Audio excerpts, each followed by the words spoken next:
Is suicide under any circumstances justified in Islam? But that's the question, that is suicide under any circumstances justified in Islam? My counter question, what do you mean by suicide? Suicide means a person wants to end his life. And most of the cases, suicide per se, is a person who's fed up of life.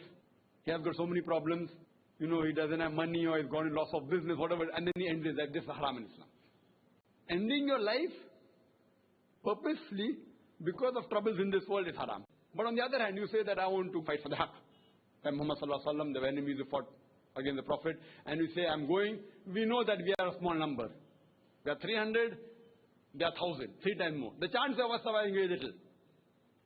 In normal terminology, it will cause suicide.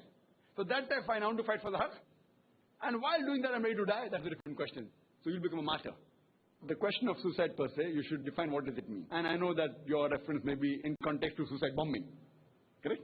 Suicide bombing, or going for a particular thing. The question didn't say that, but I'm in the field. So more suicide bombing. The difference between suicide bombing and committing suicide. Suicide per se is haram. But if you ask me suicide bombing, as I said, individual case you have to analyze what the individual case say. If it's one individual who takes a decision and does it, it's totally haram in Islam. And under normal circumstances, Allah says in the Quran, Surah Ma'idah, chapter 5, verse 32, that if you kill any human being, unless it be for murder or for creating mischief in the land, it is as though you have killed the whole of humanity. And if you save any one human being, it is as though you have saved the whole of nation. So killing any human being, unless it be for murder or for creating mischief, it is haram. But now under circumstances, if you analyze, at the time of the Sahabas, what they did, if you call it modern terminology, it is called as suicide. So what we have to realize, that individual person taking a decision is totally haram. The scholars are divided. Some group of scholars say that under any circumstances, suicide bombing is haram. Like Sheikh Nasruddin Albani, Sheikh Uthaymeen, Sheikh bin Baz, all these 3 great stalwarts who expired recently, all of them say that suicide bombing, suicide killing under any circumstances is haram. But there are other scholars, like Sheikh Salman Auda, he is mashallah one of the great scholars of this time. He says that if under normal circumstances, it's haram. But if the situation demands, like in Palestine, every day they are being killed and thousands are being killed throughout the year. So it is rather that they have to fight in self-defense. And if they know that they use an attack in which the chances of dying are there, and if they really cause a damage to the opponent, as a last resort, with guidance from a scholar who has not the one individual person gets up in the night and says, okay, fine, I'll go out. So with guidance of the Quran and Sunnah, as a last resort, it can be used. And they give examples. They give examples from Hadith, giving their own logical argument. You analyze that there was once when the fort was being taken up by the enemies, and the Sahabas, they said, you throw me over, and then I will go on to the spear. So chance of dying was there. Yet they went, he didn't die, and he opened the door. So there are exceptions to the rules, so scholars differ.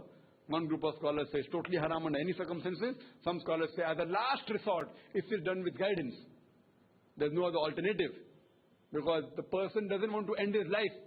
He wants to fight for the cause of haqq, for truth. And while doing that, the chances of his dying is very high.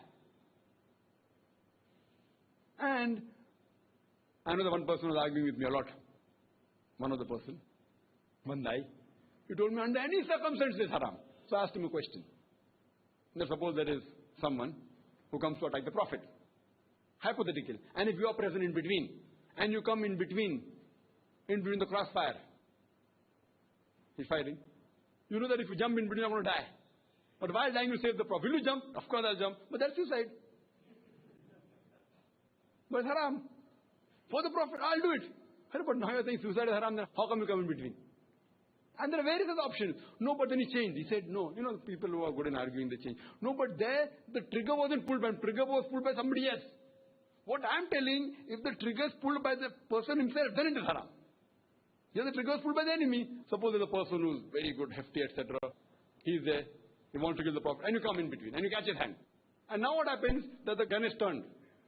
And to kill him, you have to kill yourself also. And if you pull the trigger, you will die and the person will die and the Prophet will be saved. Then what will you do? Will you pull the trigger or not? Hadith says a person who doesn't love Allah and the Prophet more than himself, his wife and his family. He's not a moment. Will you pull the trigger? He said yes. But that's suicide. Imagine, and it's a situation which happens.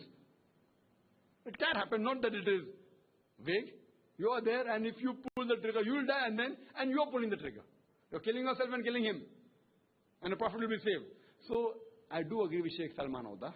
As a last resort, if under certain circumstances, you know that the loss that is there is less and the gain is more, following all the rules of the Sharia, following the Quran and Sahih Hadith, as the last resort, under guidance, not to get up in the morning and take a decision on your own, it's totally haram. Killing an human being is haram. In that context, as a last resort, it can be used, and I do agree with Sheikh Salman Oda. Hope that answers the question.